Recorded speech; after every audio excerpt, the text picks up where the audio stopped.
Уявіть, що ви прокинулися вранці, а вашого міста більше не існує. Дім стоїть, вулиці ті самі, але на карті, у паспортах і в новинах зовсім інша назва. А за вжиток рідного топоніма вам загрожує тавро, бунтівника або арешт. Ви думаєте, це сценарій антиутопії?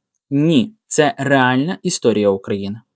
Протягом 2 століть Російська імперія проводила безпрецедентну спецоперацію, про яку рідко пишуть у звичайних підручниках. Вона методично, шар за шаром витирала саме слово Україна з географічного вжитку планети. Цей процес науковці називають топоцидом, цілеспрямованим убивством географічної пам'яті. Бо щоб остаточно підкорити націю, не обов'язково винищувати всіх людей. Достатньо відібрати у них дім, а щоб відібрати дім, треба перейменувати кожну річку, кожне місто і переписати карту. Вітаю вас на каналі Контури Історії. Мене звати Назар, я є автором цього YouTube каналу. Підписуйтесь на нього, якщо ви ще на нього не підписані. Росіяни робили це не тільки з адміністративної нудьги. Завдання стояло прагматичне – переконати світ і нас самих, що до приходу санкт-петербурзьких солдатів тут була лише дика, порожня земля. Терра нуліус. Козацькі поселення та давні літописні міста масово перетворювали на імперські новотвори. Цілі регіони заганяли у штучні рамки: Малоросія, Новоросія, Юго-Западний край. Хто особисто віддавав ці накази? Як козацьку половицю перетворили на Катеринослав, Хаджибей на Одесу, а давній Звягель на бюрократичний Новоград-Волинський? Навіщо Петербургу знадобився фейковий грецький міф у наших степах? І головне, як ці нові назви викарабовувалися у документах та мізках мільйонів людей, змушуючи їх забути своє минуле.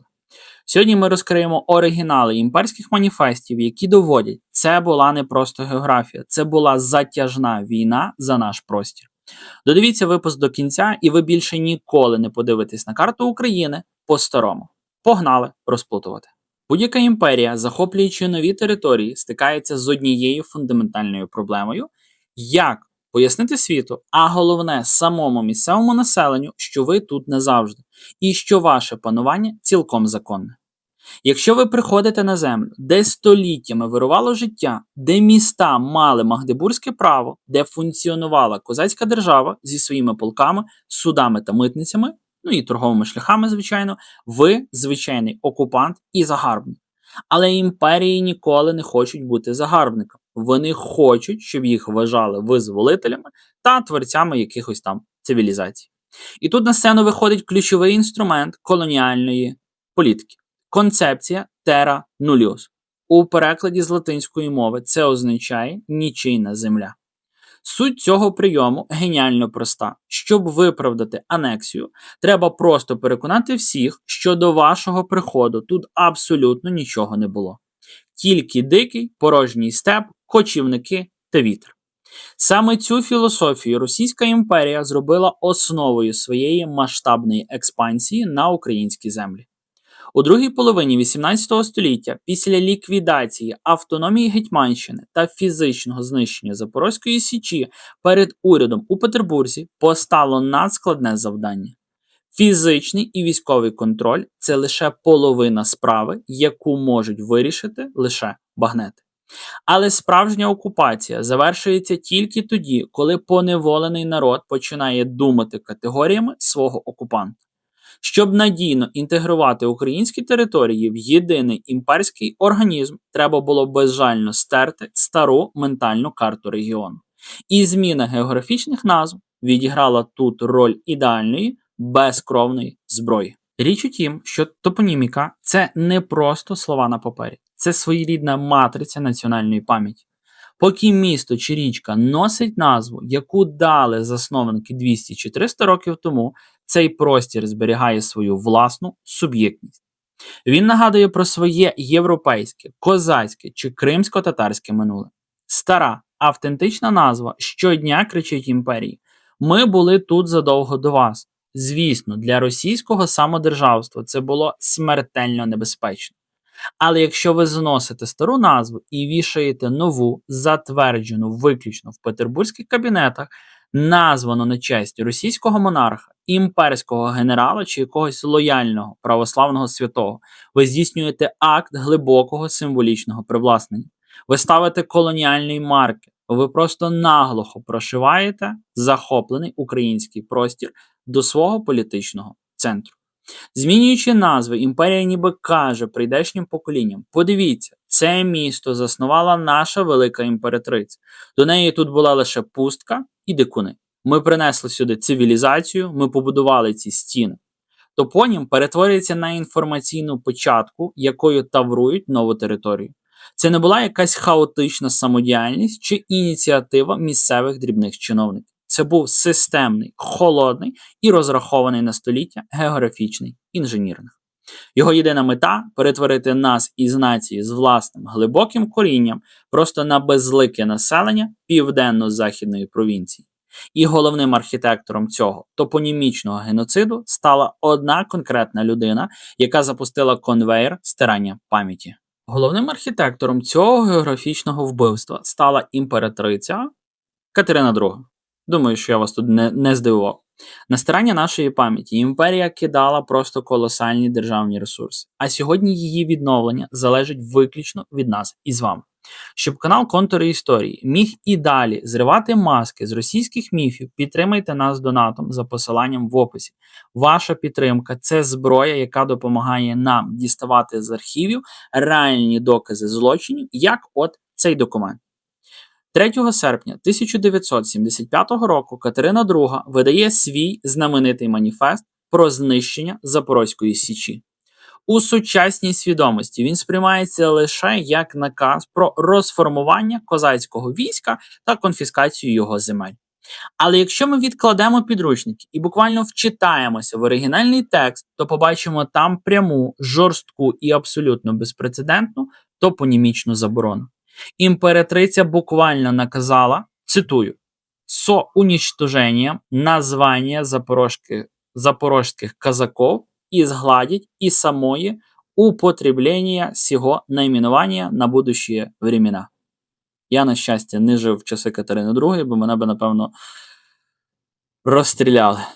Тобто, витерти з ужитку сам термін. Пам'ять про козацтво мала бути фізично знищена на лексичному рівні. Слова «Запорожець» або «Січ» ставали поза законом. Одразу після публікації цього маніфесту в імперії запускається тотальний конвейер з перейменування українських міст, фортець, річок та поселень. Розглянемо конкретні кейси, які російська пропаганда і досі видає за ісконно руські якісь там їхні міста, нібито засновані ними з нуля у дикому та просто непролазному степу. Кейс перший – Дніпро. Тривалий час імперська, а згодом і радянська історіографії агресивно переконували нас, що це місто виникло виключно завдяки цивілізаційним зусиллям князя Потьомкіна. Насправді ж, там здавна існувала заможна козацька слобода Половиця, а поруч стояла потужна фортеця Новий Кодак.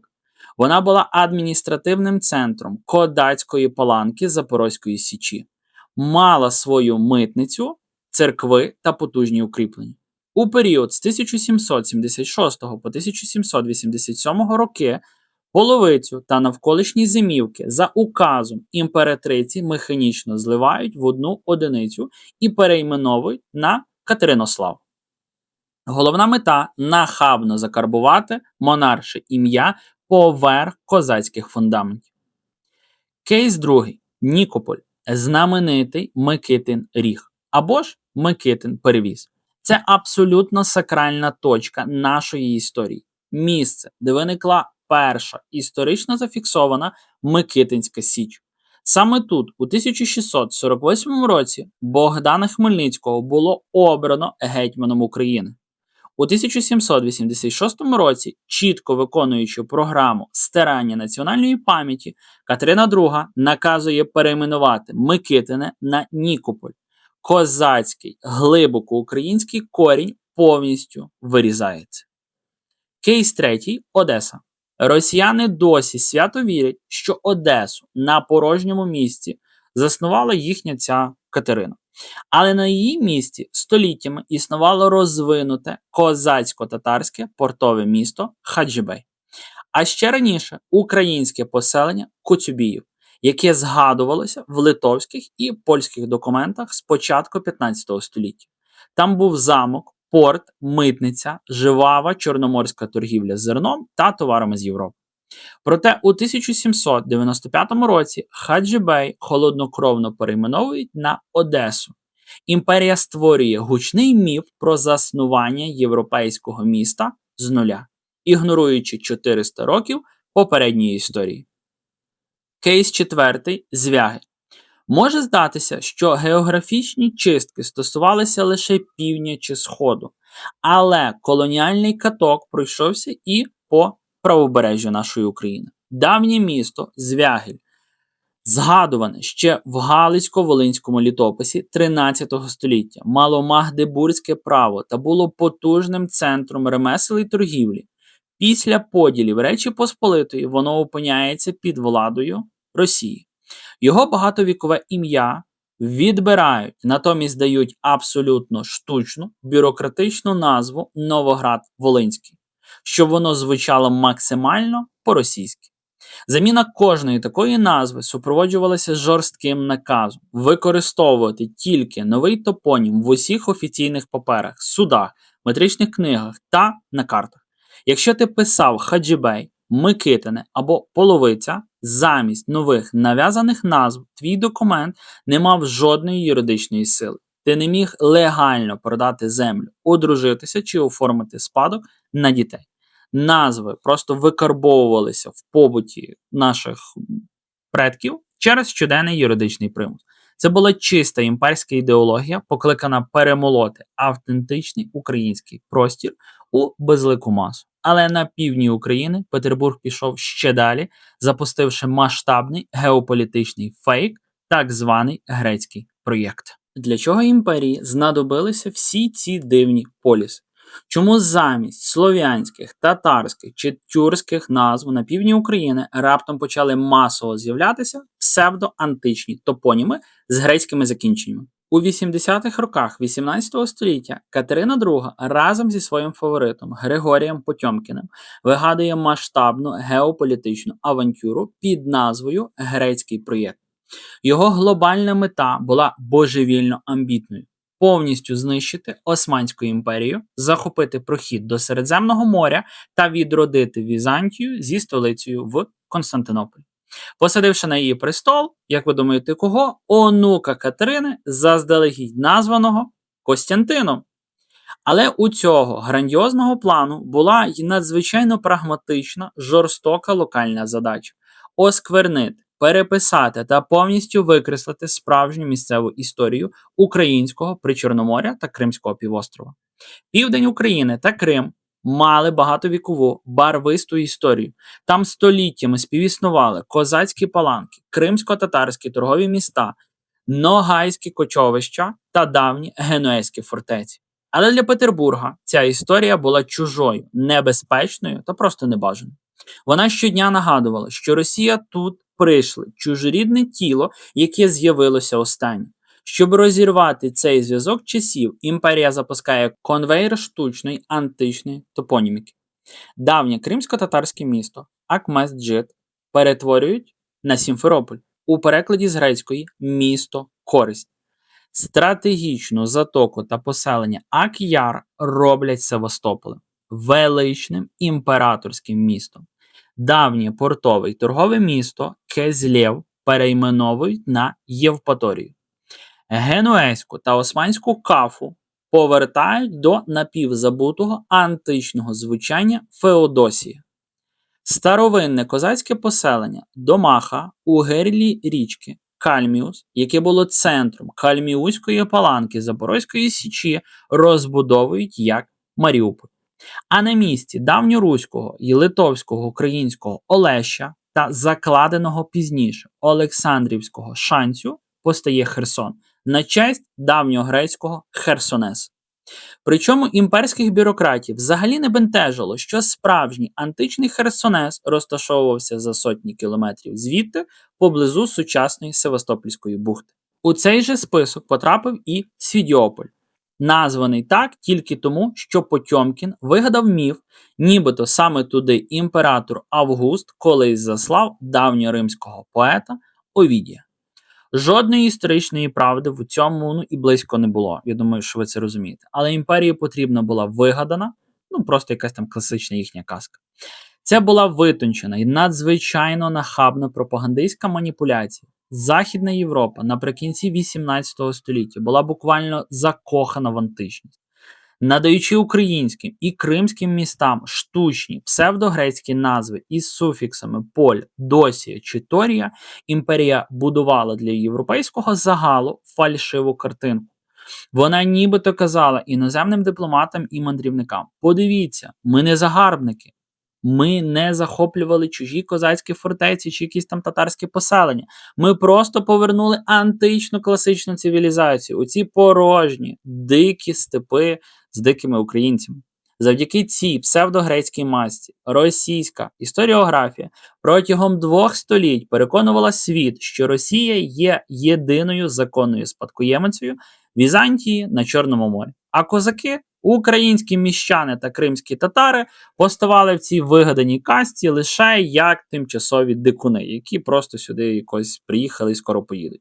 Чиї сліди імперія мала повне моральне право стерти назавжди. Зачистивши назви міст, Петербург перейшов до ще масштабнішого рівня топоциду. Він вирішив перекроїти саму географічну карту і викреслити з неї сам термін «Україна». Перейменування окремих міст та сіл було лише першим рівнем імперської спецоперації. Другий, набагато глибший та глобальніший рівень топоциду – це ліквідація самого просторового поняття «Україна».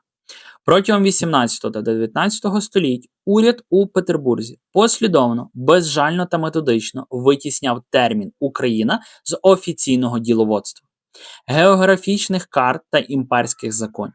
Живу, цілісну країну розрізали на шматки, а натомість простір поділили на 3 штучні, мертвонароджені концепти, які мали назавжди змінити ідентичність місцевого населення. Перший конструкт – це Малоросія. Саме слово «Мала Росія» має давнє візантійське церковне походження.